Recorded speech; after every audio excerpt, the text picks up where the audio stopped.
Grazas, presidenta.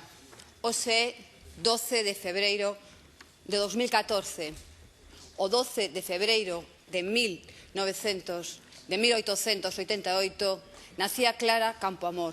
Hoxe pola mañá, a Secretaría Xeral de Igualdade enviou un tuit a primeira hora da mañá e o recibín parabenizando a Google por adicar o seu cabezallo hoxe a Clara Campoamor.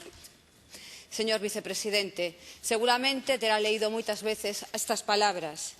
Non podedes vir aquí, vos, a lexislar, a botar impostos, a dictar deberes, a lexislar sobre a raza humana, sobre a muller e sobre o fillo, aislados, fora de nós, parte daquele emotivo discurso que significou que as mulleres no Estado español poideran votar.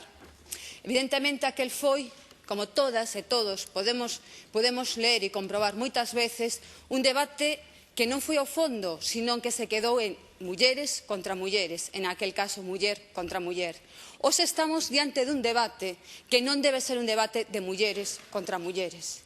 Debe ser un debate de non volver atrás en dereitos conquistados con moitos esforzos de mulleres, efectivamente, que pasaron a historia como Clara Campoamor e de mulleres anónimas que nas historias da súa vida viron morrer por facer abortos inseguros en condicións médicamente non seguras. Señor vicepresidente, vostedes, os homes e mulleres do Partido Popular, de verdade consideran que un óvulo fecundado está ao mesmo nivel de dereitos que unha muller? Non o podo creer.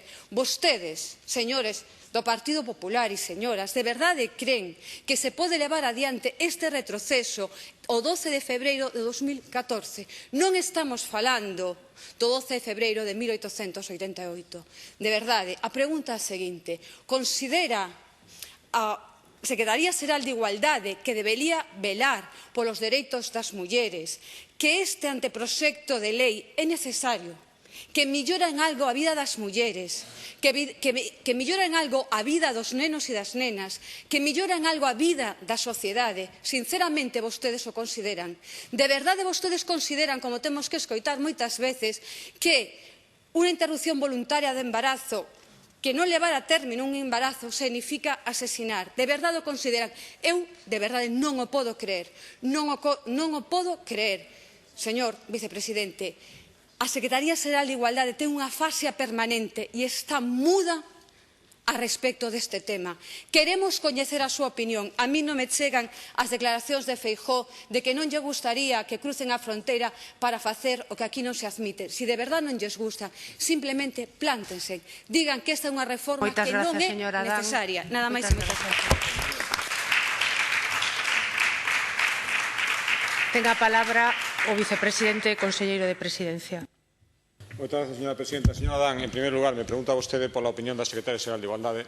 Coñece perfectamente que en calquer momento pode chamala en comisión para que manifeste a súa opinión como tal Secretaria Xeral de Igualdade. Eu aquí teño que darlle opinión que creo que engloba, estou convencido que engloba tamén a opinión da Secretaria Xeral de Igualdade, a opinión do Goberno, que ademais é unha sola opinión, a diferencia do que pasaba antes. Xa sei que isto lles fastidia que ellos digamos, pero é que é verdade, a opinión que